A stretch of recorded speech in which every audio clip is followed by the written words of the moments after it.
often do you expect something to work out? Whether it's kindness or arriving at a goal you maybe set.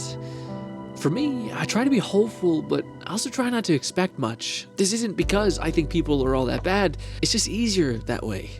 You know? But that doesn't mean I can't do my part to share in the reverence I hold for others, whether it be their solutions or creations. That is something within my control. So in that is why I love sharing things I find so special, whether it's a really good answer for a problem that stumped most, or something that just winds up so hard and delivers more than you could have ever expected. These are the things, to me at least, that I deeply find I want to share, and tell in some small way to the people that created them that I, and hell we, see you and all your effort. But like I said, I don't like to expect anything. I also don't think I'm particularly deserving of much. I'm not a perfect human being by any stretch of the imagination, nor would I want to be. So that's why it makes it all the more perplexing, and in a lot of ways meaningful, when something really sweet and kind comes your way. And that brings us here.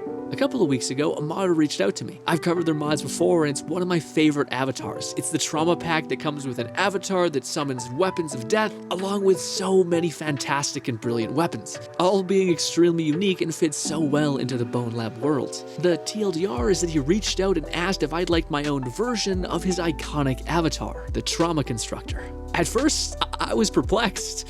Why? I mean, there are people in this community that are far more worthy and have a much bigger presence, so to speak. I've only just got monetized after like 8 months, and most of my videos are for, well, you, I guess. Being that I'm not too familiar with this kind of thing, I settled on something that would be best for me and the mod author. I told them how much I appreciated their work and how flattered I was for the offer, but that I was also painfully aware of how hard they were working. The trauma mod gets updated like on a dime every single time there's a new thing, and more weapons keep being added. So I suggested that instead of working on something for me, the mod author should just take some must-needed R&R and take care of themselves. Now, don't get it twisted, this wasn't really a kindness thing. See, in my experience, the people who are the best at taking care of others are pretty bad at taking care of themselves. And if they don't take care of themselves, they're usually fated to starve or break, I guess. And it's really hard to work while you're starving. An entirely selfish request, I'm sure you'd agree. But because we're here, I'm sure you can guess how the mod author took that. A big fat nope. Yeah. Another thing I've learned with dealing with these kind of people is to just let them take care of you, and then for you to try to support them in every conceivable way so they aforementioned don't starve or break. Complicated people in general, but I'm the one winning here. I'm not. It sounds like I'm trying to put like the boohoo me. No, I get some cool and free. What the fuck are we talking about? It's amazing. Super grateful. Anyways, alas, I agreed, and we got to working on my very own avatar, which I don't deserve, and I don't think I earned it by any means, and we're here, and I'm just kind of doing my best. But with all that, we were off to the races. I didn't want anything that would take up too much of his time, the mod author, I mean. Granted, I think we ended up there anyway. He ended up asking for our channel banner and the colors we'd like for the avatar. Those colors being a dark purple and a bright hot pink. After that, he asked if I wanted our little squid on the face screen of the avatar. And I said, hell yes, that sounds so cool. And at this point, my core problems started to seep out. You see, ever since I can remember, I have loved everything and anything related to story. Literally every waking moment thinking about stories, characters, why they do what they do, and so on. Which is good and bad. Bad in the sense that I sometimes spend far too much time in the worlds I create rather than the real one. And good in the sense that I can create a character in a split second. Whether they're any good or not, well, that's for you to judge. So it goes without saying, with these little bits of prompts, my brain was already getting really excited by all this. But it really exploded when I asked the mod author about voice lines. And he said, sure, we could do those. See, right here at this point, was probably when I should have realized that was going to take, the voice line that was going to take more time. And I should have suggested against it, and I brought it up, so I feel even worse. Anyways, but when the voice lines came into play, boom.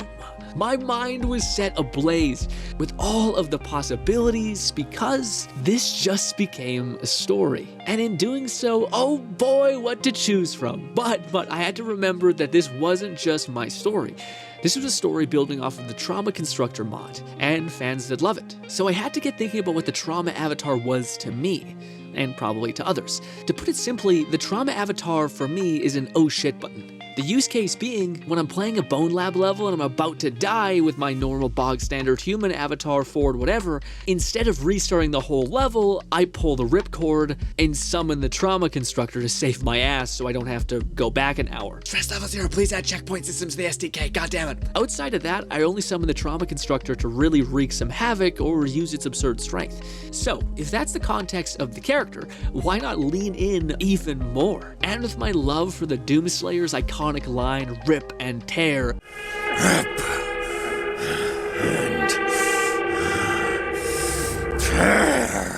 As well as my even greater love for the psycho with a heart of gold named Krieg from Borderlands, Don't cry when I pull your lungs out through your chest! this was as good as signed, sealed, and delivered. But there was something missing. This was supposed to be my avatar to some extent. Our avatar, I guess. So I thought about it, and I think it's high time I tell you guys why our little old channel is called Mind Palace of Madness. You see, over the years, I've always loved VR.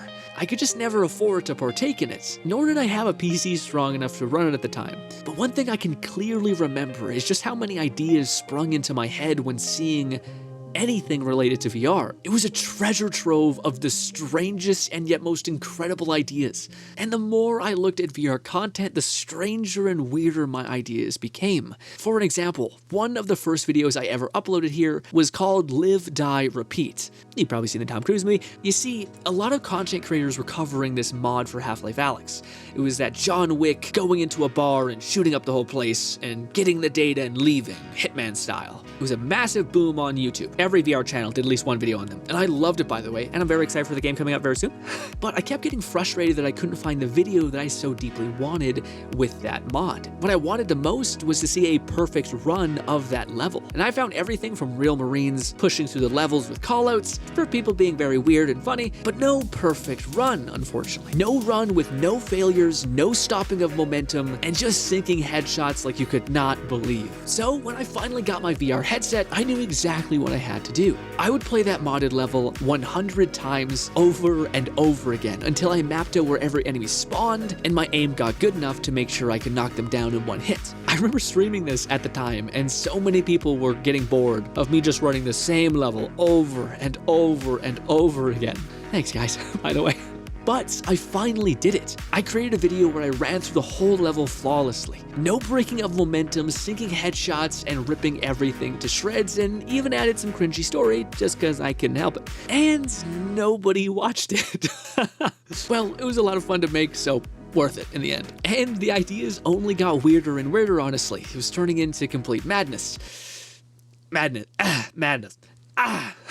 Man! And with me always wanting a place for my strange and weird stories, at last, Mind Palace of Madness was born. A place which was pure madness, where I could upload, be weird, and tell stories. And building off of that initial idea, share in the cool factor of these mods and these things that are enabled by VR. The POVs, the mods that are in real space to some extent. It's just something I couldn't find on YouTube and something I deeply wanted to create. And it's funny, back when I was thinking about all this, what our channel was going to be named and our avatar and the like, it was right around the time that the AI boom happened. And I remember looking into Midjourney at the time, scrolling through other people's art, and I found this absolutely adorable squid, or octopus, I guess. And with the madness part kind of signed, sealed, and delivered when it comes to our name, and as soon as I seen that cute squid, I thought of the good old Eldritch Horror Cthulhu, the bringer of madness, and so forth. And the idea of it being a little baby that sit on top of our VR headset, with the Berserk guy just going crazy, just seems so right in a weird way. So the story's clear, right? Our little Cthulhu guy is piloting this ravaging machine, coaxing the player to wreak havoc and feed him more and more madness. Totally adds up, right? So off I went to record the voice lines. But if you couldn't tell, I'm not an actor by any means. I just like stories, is all. But I did my best, and sorry for the cringe if there is any. Drink from the tree of madness, brothers, and bring this world to ruin. Hurry and rend their flesh. Bring me back. That last line you just heard was intended to be the death scream, because when you take enough damage as Ford per se, Ford says something kind of corny like, ugh, not yet. And with the story laid out, I wanted this raging monster that's commanding their host to rip apart the world even more, bringing them back from the brink and wanting to rage on. Also, two things. Yes, I am pulling from the wonderful game, The Darkness, which I love dearly. The darkness. Very underrated. And yes, I also know doing anything with an octopus or squid within your art immediately lines you up to get labeled as some sort of weird hentai-loving weirdo. But hey, those people are honestly the funniest at parties, so we're gonna chill with that. But remember, I said I kinda jumped the gun. My brain exploded with stories that I just described to you in a split second like this. And I kinda jumped the gun. I should have considered two things. How little space there is to squeeze in dialogue for deaths, hits, and such. And second, how hearing someone yell at you to rage on would have been fine if every time you spawn into a new area, or walk past the vending machine, or just change avatars, which you tend to do a lot in Bonelab, was a little, or honestly a lot, too much. But don't get it twisted, I love and adore our voice lines. Just funny how some R&D is present here within this small little microcosm of making a game, or making a mod, or making an avatar. And having to weigh all these things gives me much more respect for devs of any kind. And of course, the limitations of integrating something within somebody else's engine, specifically Stress Level Zero's, you know? You gotta play by their rules and all that. And some of you are probably saying, why don't you just make the avatar be like, my name is Grin, trauma on, citizen, or something. I wouldn't say that, but something that was a lot less than all that I described to you. And some fantastic creators did that exact thing. And that actually might have been for the best, especially when it comes to not trying to alienate people from using your mod, or avatar, I should say. But what can I say? I love me a bit of madness. Okay, outside of seeing our avatar's arms, you have yet to see the very moment where I unveiled this to myself as well as my community, and we all first seen it, so here's that. Red says, nice, Grim. I'm intrigued. Okay, so here is the being of madness. I hate it. I love it. I'm sorry. I'm so happy. I when I was picking the avatar, I accidentally heard my voice line as soon as I clicked on him, which I think is going to alienate some people because, again, I'm kind of like yelling at someone, compelling them to do violence. Hence, this is the trauma avatar. So when you summon it, you hear voice lines. But fuck it. Let's go. Drink from the tree of madness, brothers. Also, we're a tall ass boy. I never really put that together. We are tall as shit. But this is my little demented psycho avatar. What do you guys think? Oh, it's so good. This is the first time I've seen it and think, oh my god, I love the purple. I love like the dark purple spine in the back with these glowing bits right here. He also made this, which is so good. He made our little tiny squid that's just like, kill, devour the world. Oh, I'm not sure how what the voice lines sound like entirely. I want to get hit a bunch, but that's what it sounds like. Drink from the tree of madness, brothers. See, it's actually probably a good thing because for me, it spikes my blood pressure because I hate my voice. But when like it makes me want to be like, stop, no. Needless to say, I was overwhelmed, like you would not believe. Again, I don't try to expect things, so it's just kind of a surreal experience, to say the least. But I hope with this video, I was able to explain why I felt so overwhelmed and such. I love our ribcage spikes being that neon glowing pink with the contrasting black and the highlighting purple. I am just over the moon with all of this. And if you don't dig my avatar's look, or the incessant screaming, the mod author has you absolutely covered with all kinds of color schemes. Let me know which ones you like, by the way. I'm sure the mod author would also get a kick out of reading what people's favorites are for data purposes and such, and upcoming mods and upcoming weapon designs and things like that. Lastly, because we are kind of in the business of reviewing mods, there is one problem I found with the trauma avatar. One. And that one is also one of its greatest strengths, which is its towering size. I can't describe how badass it feels to palm the chest of a gnoll and then throw them like 100 feet. But doors in Bonelab are unfortunately human-sized, so it would be great to have some of the avatars be a little smaller than Ford. Luckily, there is a trauma constructor on the smaller side, and one even on the smaller side, but it would be great to have a medium-sized trauma avatar just slightly smaller than your basic Ford. If I could be so selfish to ask the mod author that. I don't mean mine necessarily, by the way. It could be someone else's, or if it's just too much work, just ignore little old me. Yeah, lastly, again, because this video kind of turned into a kind of a backstory for the channel, or a looking back at the last 8 months, I just wanted to say from the bottom of my heart, thank you for listening to a little old Canadian in the middle of literally nowhere, my stories and experiences that I'm so lucky to have been able to experience. The stories about cool things I found that week, or the deep dives into how I see certain subjects, and the conclusions I of course make. If I could do anything with my life, it's telling stories that people could possibly, maybe, connect with. And sometimes you guys make me feel like I do just that. So thank you so much.